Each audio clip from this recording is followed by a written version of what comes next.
So that's kind of what the essence is trying to look for the good in all situations.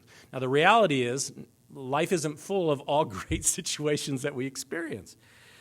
But we have to try to align ourselves to the constructives. And I can only tell you, for the last 3 years of my life, I've been really taking a look at this, not so much on thought power, indirectly. It was more on how to help my relationships. So it was kind of more rooted in love, in relationships to all people. And the two words I was working on in my thought process much was encouragement and gratitude. And I started trying to express those, be genuine, and express those when I felt them. I think that was one thing at least in my own perception, my own reality, I didn't feel I did enough. And I was meditating, kind of reflecting on that in this chapel on Friday, and the thought kind of came to me that since God is love, and love is kind of the ultimate expression of God, where we become the most God-like in that, I realized that love is the unifying energy and force in this world, and it is at the heart of the expression of God. And if we composite our thoughts in that energy of goodness, kindness, encouragement, thank yous, and gratitude, all extensions of love at some level, we will find ourselves being retrained in its creative power. Without even consciously thinking about it, we're kind of going to the source of creation and getting God's ability to remold us.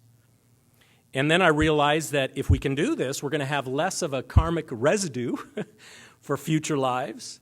And the thought of environmentally how, the big talk about not leaving a big carbon imprint in this world, I think it was thinking now more humanity-wise, is not leaving a large negative imprint after we leave. It's kind of a positive imprint. And sometimes we feel right or justified, and we want to make sure that is. We lose all sight of that unifying power of love or that kindness or that encouragement that comes to actually bring about greater change. So all we have to do is think of a negative thought, and we'll feel the absence of love. It's that simple. Any positive thought, it will have its roots somewhere in love's expression. Now, I have to say that positive thoughts is not shirking the truth. It's easy then to just want to be positive with everybody, and that's not what it's asking. To be a constructive thought, it has to be rooted in love's expression.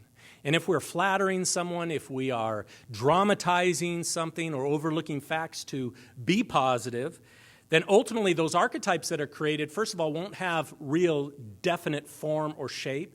They'll flit and kind of float around. They won't have that sustained power because ultimately, at some level, those kinds of thoughts are supporting our egos or the ego of the receiver, which brings it right out of love's expression. So we have to be true, rooted in that genuineness, but then always combat it and express it from a kind, encouraging, and a filled with gratitude expression.